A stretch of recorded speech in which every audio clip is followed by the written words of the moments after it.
Morning. Morning, Paul. Morning. How are you today, Paul? Oh, so-so. Welcome, viewers.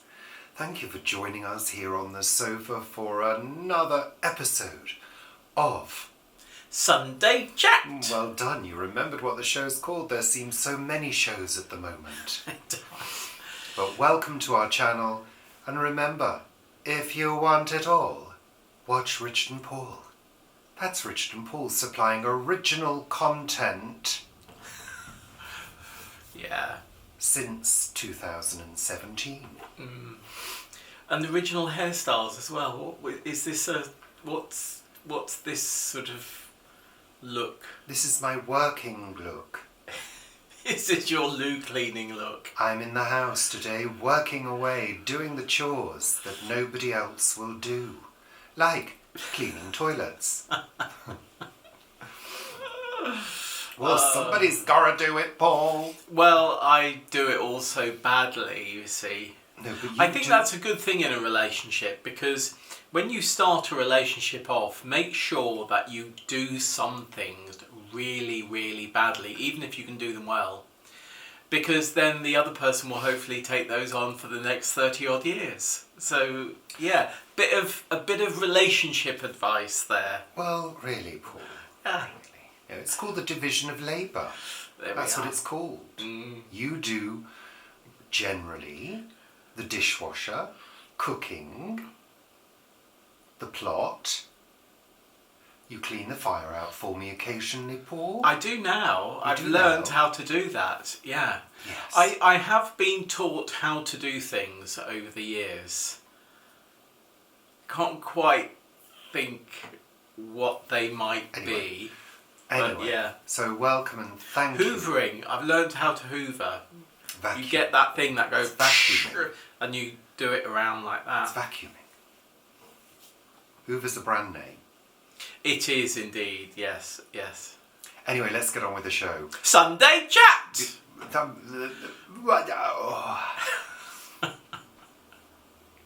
So, we generally kick off, for those of you who are new to the channel, and we've had a few new subscribers recently, thank you. Have we? Bloody thank you, we have. We have. We're genuinely grateful for your support. My heart goes out to you for your generous and caring support with all the comments Yeah, and alright. watching. Yeah, alright. Was that heartfelt enough? Not really. Alright, okay. Anyway, let's move on quickly Weather! to Rich and Paul's weather report. It's been a changeable week, Paul, this week, hasn't it? Here in West London. And in East Surrey as well, because I've been down to Vanessa this week. Oh yes, and I think I mentioned on my vlog that you'd been down there and had hail, showers, thunder and lightning. I was in the shop and the most almighty bang of thunder came, and then lightning, and then hail. Yeah, really big hail and rain. And in fact, when I was driving back, I had to go through about 6 inches of water at one point, and it was flooding across the road. And then it got to another bit and I could see further ahead, and I thought, oh, I'm going to go a different way, because that way there was about a foot of water and it was really torrenting across the road. People in their 4x4s were absolutely fine, of course, but I don't think Fenella would have liked a foot of water. Fenella, for those of you who don't know, is our little Igo, our Toyota Igo that was given to me Given to you. Given to me by my dad. Yeah. A couple of years ago now, and she's been great, but she's a city car. She's a little city, what they call a city bug. And, you know... They call it a city bug? Yeah, there was a range of cars that they sort of named city bugs. Small runaround cars. Although she does perform quite well on the motorway, Yeah, but she's absolutely. a little bit noisy. Well, It yeah. is. Yeah. You know, It's not a luxury car. However, our Citroen Xantia that we did used to have, that used to be absolutely luxurious and very, very quiet. Well, it wasn't luxurious. Well, when we got it, it had electric windows. That was luxurious. That was pretty luxurious. And a 6 CD player. 6 CD player, and it was one of those Citroens that sort of went up at the back when you turned it on. But after quite a few years, like 20 years, it wasn't so luxurious, and it didn't go up, and it was very bouncy and noisy, wasn't it? Yeah, bless it. Yeah. Anyway, it gave us a good few journeys. Absolutely. We did once have a luxury car, didn't we, Paul? We did. You had a Mercedes. I had an S-Class Merc from my old job. Yeah, which was absolutely luxurious. It was gorgeous. Journeys up and down the motorway in that car, you just didn't feel the journey. No, and even driving, it was like fantastic. I would drive to Newcastle and back in a day from London, which I don't know, is that like 400, 500 miles or something? I don't know. Yeah. Anyway, there we are. Anywho, so it's been a changeable week weather-wise. We've had some sun, some rain, some thunder, some very dark skies. Some rather nice sunrises. We've had a couple. Yeah. Which you'll see in my vlog, if you've not watched it already. And I saw a nice sunset, actually, the other day when I was driving back from Cranley. When I was on the motorway, the sun was setting behind me, and it was rather lovely. But high pressure is now in charge, which means the weather's settled down a little bit, and it's a little bit warmer because we're getting a little bit of a warm air coming up from the southwest. Yeah. Which is good. It's good for us. It means fewer pennies on the heating. You I can't speak today. Well, Brain's anyway, not it doesn't matter. But it's been a busy morning. Do you think your brain is being compacted by that thing tied tightly around your head? Do you think it's squeezing the intelligence out? Maybe it doesn't need that. Anywho, so it has been a busy week this week. It has. It's been a full week for me. You'll see on my vlog. And of course, after Sunday chat, we did the read-along, didn't we? Yeah. Read-along live. So last weekend was pretty full. Yeah. It's been a pretty full-on week for both of us this week. You've worked full-time. I've been really busy trying to get things sorted mainly for our sake, because we're going to be closing the shop on the 23rd of December, and then it's going to be moving. So there's a lot to sort of get organised for that. It's been a full-on week. And we recorded the read-along episode 3, which you can see here, which is the choice of books for the next read-along. And the live show will be at some point in January. Yeah. It's approximately a month after the pre-record show. So, join us. Let's move on, Paul.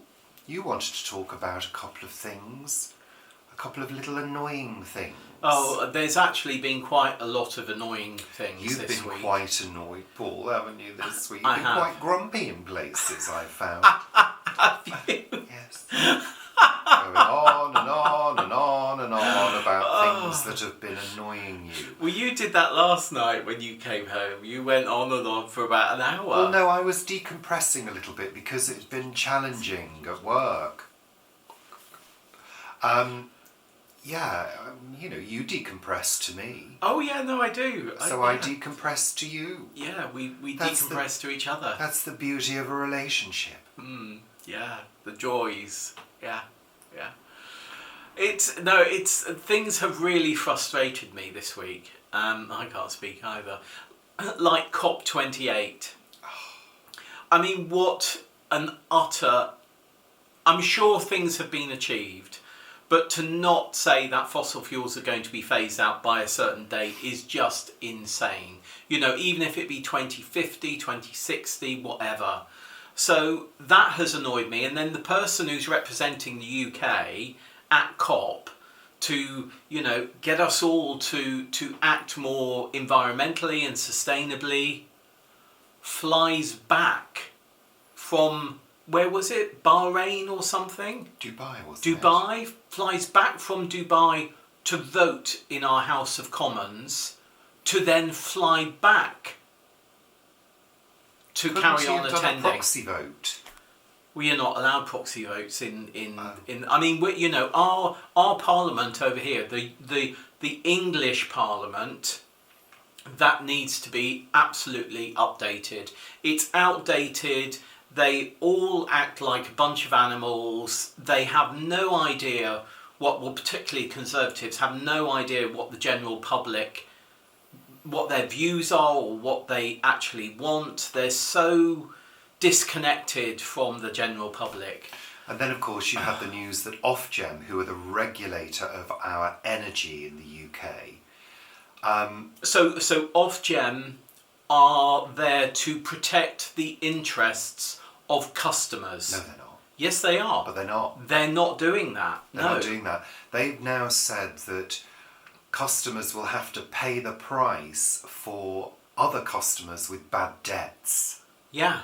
So Ofgem are going to raise the cap in April by £16. So we have to pay for other people's bad debts. And okay, I understand the reasoning behind it, but surely the energy companies should be absorbing that cost from their profits. Absolutely, from their extortionate profits that they are making from Ofgem setting that price cap too high. And also the other sinister part of that, it's almost setting people against other people. I think that's exactly it. Divide and rule, that's what this government is all about.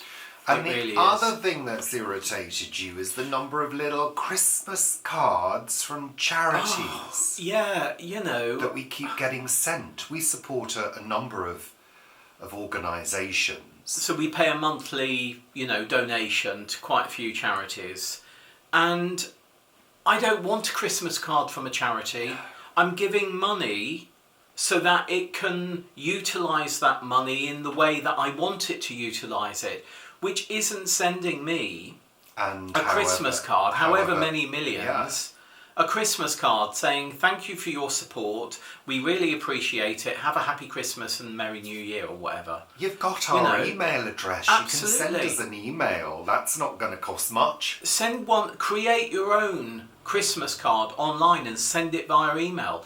If you don't have our email address and you want to send us, not you, but a charity, wants to send us a card, fair enough. But if you've got an email for your supporter, send it, virtually. Very annoying. Because in the UK, what's it cost second class stamp now in the UK? Is it like 80p or something? It's extortionate, whatever it is.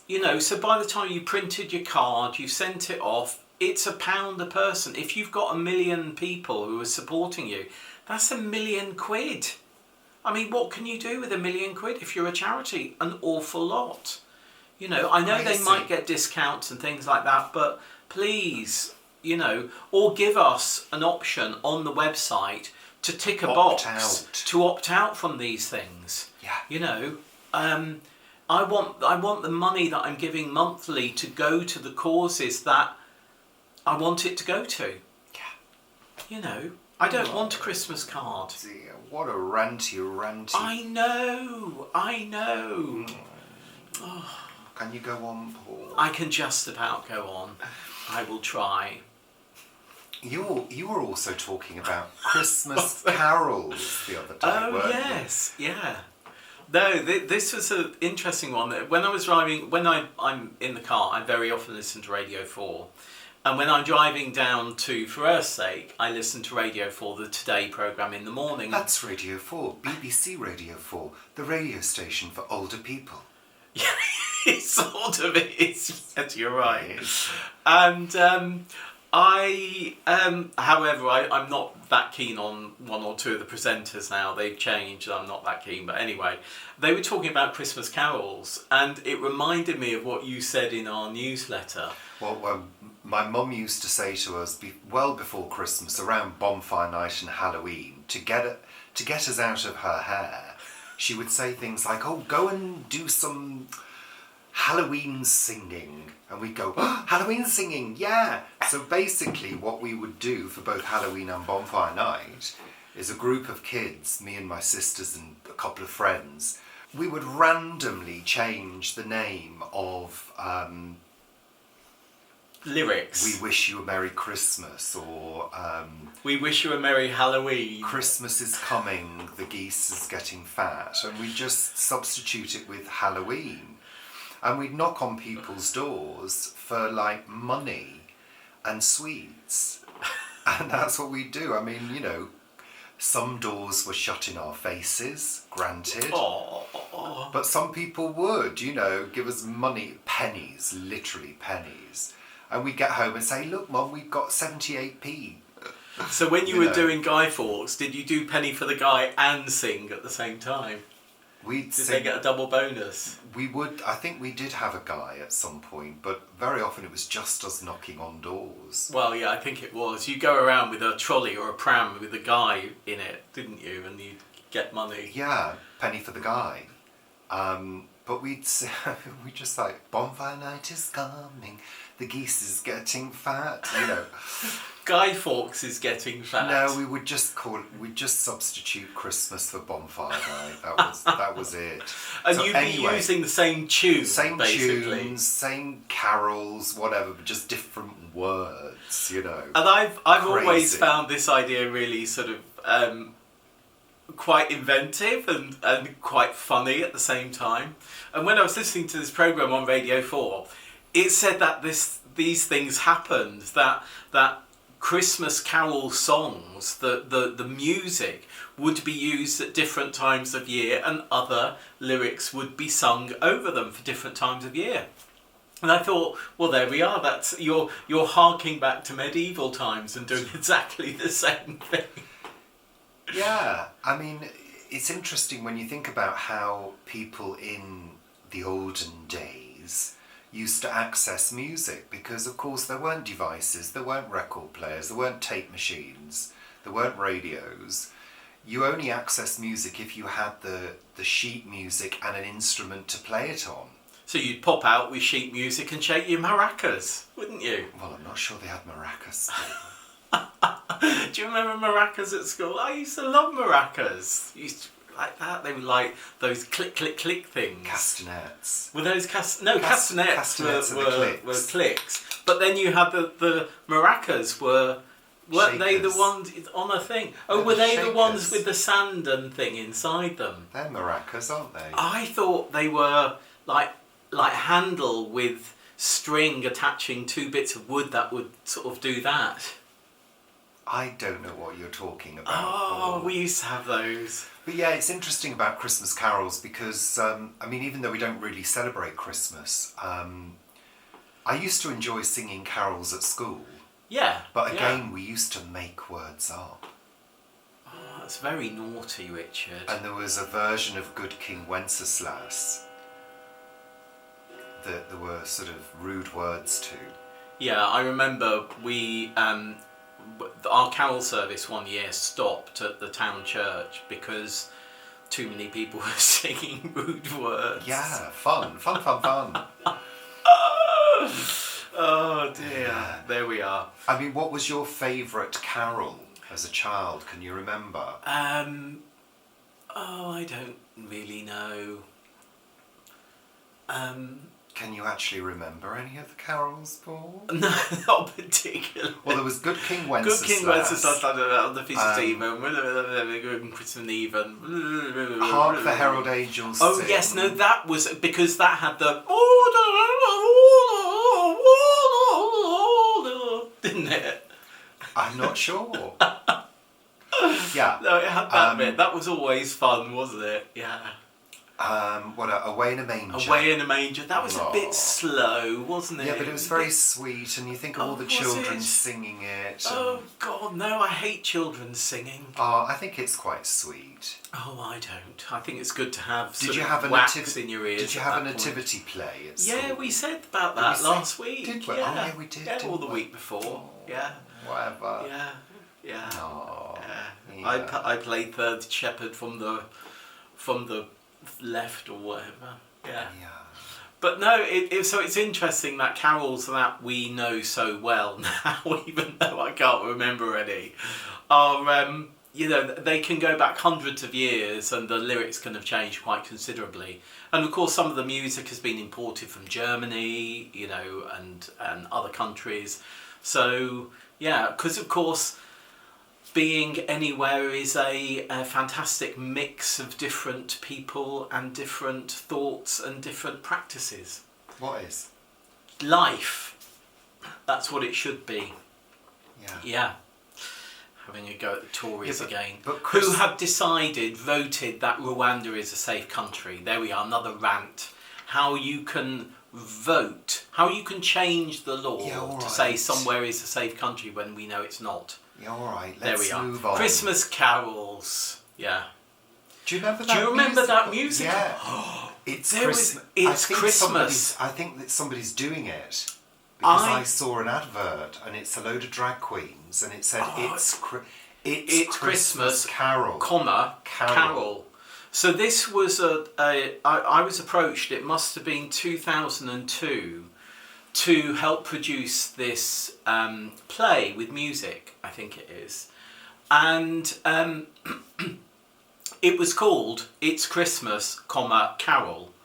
And basically the sort of the themes are around the same as Dickens' Christmas Carol, but Carol is a hairdresser and she's always grumpy, and it's about, I think, some of her clients who have died or something visiting her over the Christmas period, and it was really, really you good. You had it on videotape, didn't you? I had it on video, and I've still got the script. I've definitely still got the script upstairs, because I remember when we were clearing things out, I came across the script and I thought, I'm going to keep that. So it's being done with drag queens. I think it is. Whether it's the same one, but it's the same title.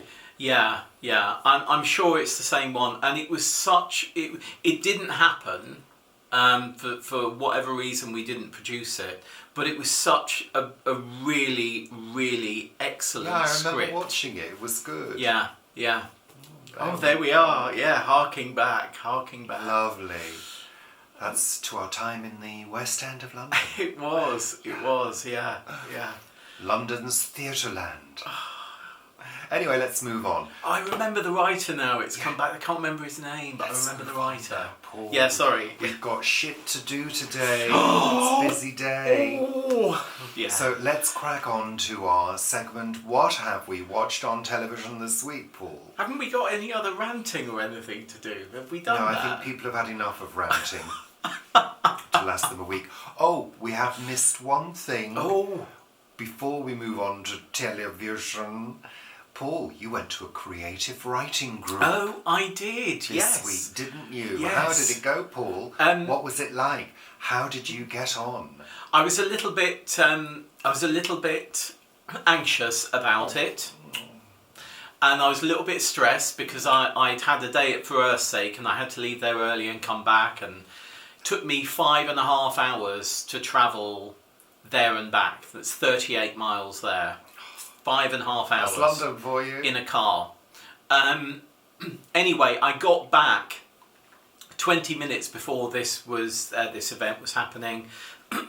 Got there. There was 3 others in this writing group, and it was really nice to meet sort of different people, who are writers.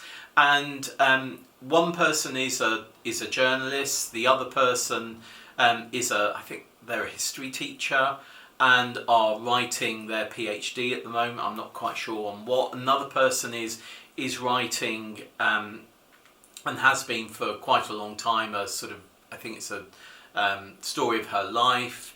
And it was just really interesting to sit down and chat with people and see the different type of things that they were doing. And then we had an hour where we just wrote. We wrote on what we wanted to write on. So I started expanding on a ghost story that I wrote about a year ago, and I haven't found the get up and go to expand it, because you read it and you said you really liked it, but you felt it could be longer. So, and I've at this writing event, I found a way in to make it longer.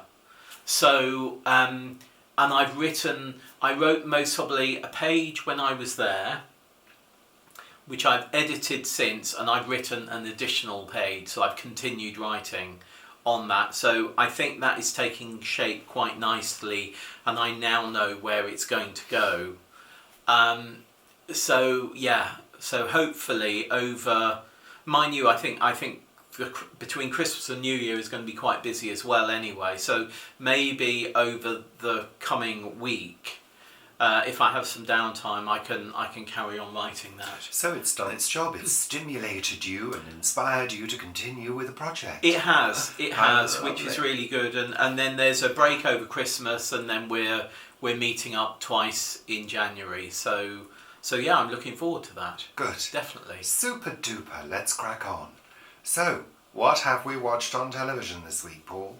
Well, it's been another bumper week. We've carried on with Murder at the End of the World. Very good, very recommended. What is that on? Disney? I think that's on Disney, yeah. Disney. And I'm really enjoying that. We've got one episode to go. Our Disney Plus subscription finishes on the 19th of December. And the last episode of this is on the 19th of December, well, so we need to watch it that evening. Good. So, yeah. We've watched a couple of movies.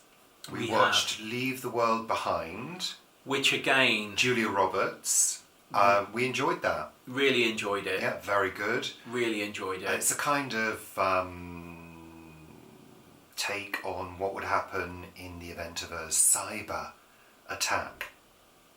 Well, we think a cyber attack, don't we? Well, that's what it looks like. Yeah, it's a bit dystopian, and there are things throughout that throw you a little bit, and you didn't notice it, I don't think, at first. But there's some artwork in this house that they are in, that these events take place in. Just watch the artwork, particularly in the main room and the bedroom, because that's quite interesting. Oh, good. We watched Last Night in Soho. Yeah. Which was also very good, albeit slightly long. Yeah. I think it could have had quite a few minutes shaved off in editing, to be honest. But very good, very interesting, especially if you're into the 60s. So it's not set in the 60s, or is it? It's directed by Edgar Wright, who directed Spaced and the Cornetto trilogy, and there's a connection with The Allotment as well.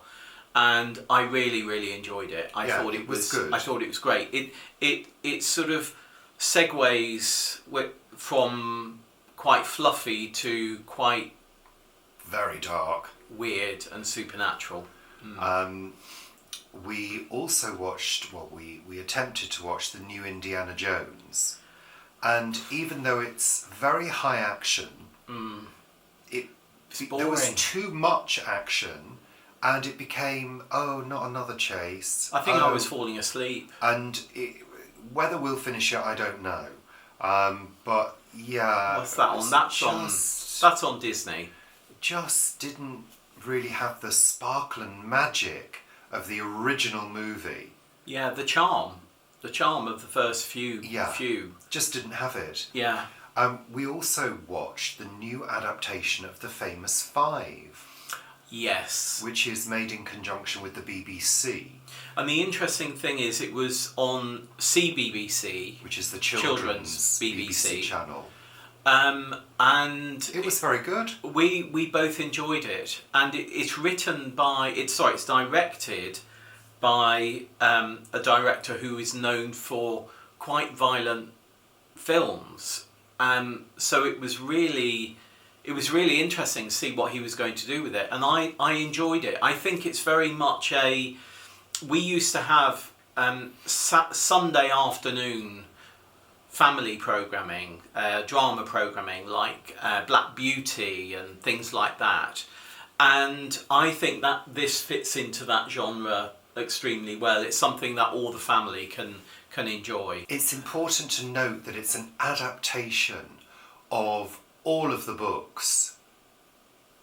So they've sort of taken elements from all of the books to make apparently 3 feature-length episodes, which of course to a purist like me was a little bit annoying, because I just thought, well, what's wrong with the original first book, 5 on a Treasure Island, where they all meet for the first time and have this rollicking adventure, and you meet all the characters, and they've introduced sort of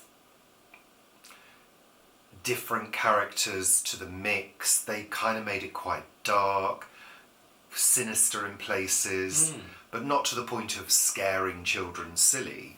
But yeah, it was an enjoyable take on it, so it is recommended if you can watch it. Yeah, definitely.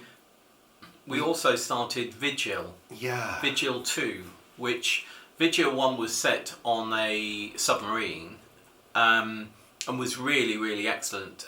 Is it Saran Jones? Yeah. And the Vigil 2, we watched maybe the first 15 minutes, but have given up. I don't know whether we'll go back to it. It just didn't feel honest, really. I don't know. I'm not sure what's wrong with it. We haven't even seen Saran Jones, have we? No. She hasn't even entered yet. No. Yeah, I guess it's setting us up for something. I don't know what. But there's going to be an investigation. Clearly she's going to be involved in the investigation as to what went wrong with these army manoeuvres. Yeah.